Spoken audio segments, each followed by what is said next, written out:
Free agency has officially started by the time you're watching this video, but I don't care. I had to delve into this one and look into some last minute flights that have yet to set sail. Wrong metaphor, but hey, let's get into it. What's up, it's your boy Cintron coming back at you with another analysis video. And kid you not, that's my real name. Eagles D tackle Fletcher Cox announced his retirement from the NFL. We had to jump on this one before we get the train rolling as far as free agency goes. And it's just apropos to address, one of the legends here in Philadelphia, a six-time Pro Bowler, multiple All-Pro, went through a stretch where he was just unstoppable from like 2017 on to I think 2020. A stretch of dominance is something that we haven't seen the likes of here in Philly, and he's much to be celebrated. I feel bad that he retired on the heels of Jason Kelce going out, because it kind of overshadowed him and his greatness. But he gave us 12 solid years, always gave us everything he had, and was one of the driving forces behind our Super Bowl win throughout that playoffs. The regular season, just a beast, man. I never forget him making football look this small with it, in his hands, making it look like this. Wrong metaphor, but I mean, you see, my hands kind of be seen anyways. But he will always be remembered here. Guy who always spoke his mind, was respectful, a leader, but man, fierce.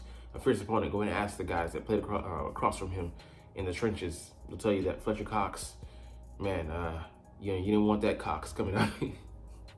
Had to get one in there, but he's going to be sorely missed, and half of our legendary quartet will be gone in Jason Kelce and now Fletcher Cox, riding off into the sunset as a Super Bowl winner. And Deebo Samuel, take that shit. He gave it to you. Put his Cox. Okay. Please don't try me for that. But anyways, I'm sad to see him go, but I'm glad that also he, played all of his years here in Philly, just like Brandon Graham, who's going to play all of his years here in Philly. It's just legendary. Man, I think Lane Johnson will as well. So, I mean, that won't be repeated elsewhere or, here. I don't know if ever, so. All right, let's get on to our next thing. There have been some last minute updates to the free agent market, and let's look at, what's been popping. So, Bradley Bozeman released. Who cares? He's a retread. Or no one notable to take notice of. Kevin Byard landed on his feet, though, with a solid Chicago Bears defense. Now, they have some pieces. Montez Sweat, him, Jalen Johnson, they held on to 2 years, $15 million. He was slated to get around that on the 1 year, but he was never going to see those that money. So getting what could be got, and it'll be interesting to see. I'll be watching all the guys we let go that were playing out of place across the league and see how they fare, because I forget, Derek Barnett played pretty well there in Houston, and we're like, what the hell was that? Anyways, center Andre James signed a $24 million deal, got over 3 years, got $60 million guaranteed, taking him off the market. Not really applicable to us because we aren't in the market for a center, a backup, but he wasn't going to fit that. But it just shows you how that that market is going to be affected there in free agency with the O-line, because they're always scrounging for talent, and no matter if he's mediocre, he's going to be elevated to an average standard, because it's so hard to find guys along the trenches that can block. Likewise, Terron Armstead, a guy who's dealt with his injury issues, but is telling that Miami is willing to let him adjust his contract to keep him on another year, because it's worth it. Because like I said, those guys are not exactly being found on the corner, botched that one, on very street. But anyways, Mac Jones, though, going to the Jacksonville Jaguars, being sold for basically a 6th-round pick. I thought it might have been a 5 as well, in conditional 5 in 2025. Like the 5s on that. But, the experiment is over. He's going to be a caddy to the Prince, Trevor Lawrence. And, he needed a fresh start. So this will be his sad ending for the once promising rookie New England Patriot quarterback in 2022. Kendrick Bourne re-signed on a 3-year, $19.5 million deal, worth up to $33 million. So he's getting his money, and hey, uh, no matter who the quarterback's going to be, they like him up there in New England, but he doesn't really, he doesn't really pop. But we'll see if he can recover and have some semblance of what he used to be. Let's see if there's not much else to pick on. We talk about Fletcher Cox retiring. Bobby Wagner's going to be testing the free agency waters, and I mean, it's last ditch, super last ditch, priority, but not priority. Didn't make him a non-priority, oxymoron there, but guy that you would put on the list, to come here to Philly. Just if you don't have anything else, two other guys that got injured, this is all you have left. It'd be a great insurance policy, but like I said, insurance is only it should only be in break glass in case of emergency purposes. There were a couple more I'm gonna go over. Not too many, but I mean, just it's telling, man. The market is about to pop officially. Russell Wilson signed a 1-year deal. I think the Broncos are gonna cover $38 million of his salary, so anything he gets on top of that is gonna be bonus. But he's gonna sign a team-friendly deal with the Pittsburgh Steelers, supplanting Kenny. I forget his name. Kenny Pickett there in Steelers land. And I mean, it's interesting. He could have waited, try to go to Atlanta, try to go to maybe I'm gonna say back home, but no, that was an option. A couple other places that were quarterback needy, but he settled there in Pittsburgh.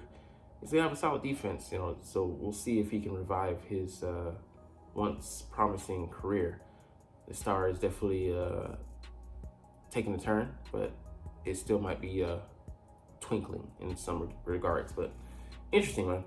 I think there might be one more thing here in free agency to note before we close the book on the free agency era here in 2024. But yeah, that's right. The San Francisco 49ers had to let go. They're gonna let go on the official start of the league year of Eric Armstead. They don't have the money to keep him, and he rebuffed a restructuring negotiation. So he's going to hit the free market. 9 years there in San Francisco, and he's 30 years old. Still going to have a market to be had, but definitely not what they would have liked. But hey, a division, NFC division rival, taking a shot, be a weekend, you take that any day of the week. All right, now let's get to 10 recently released defensive stars the Eagles could sign. Let's just dice through these real quick, because some of these, no. Quarterback Quandre Diggs, no. 9-year vet, you know what he is. He's capped out at this point for the most part. Last ditch effort signing. Likewise with J.C. Jackson, just hasn't been able to stay healthy. Tremendous talent, but his wheels might be busted. Isaiah Oliver, older guy, and I don't even think he's that much old. I mean, yeah, he's 27, but he has a cap on him. Justin Simmons, I really, really stress this. Kick the tires, see what he's working with. But we brought in another 30-year-old safety in the midst of the season last year in Kevin Byard, and we saw what happened to him. He walked off into free agency after we released him. Landed on his feet, but the older guys, just, you never know. Like, we have one on the roster right now with James Bradbury, who hit 30, and he did us dirty. All right, Jordan Poyer, just older, just last ditch effort deal. Jamal Adams hasn't been able to stay healthy. Rashawn Jenkins, they released him for a reason. He is 30, hitting the market, still has talent, but you never know. Like I said, you fall off that cliff, man. No, good. Shaquille Barrett, older guy, 5th guy in the rotation. Eric Kendricks, older as well. So I'm not trying to go that route again. No. Even though I think he could be, decent in a role, but that being said,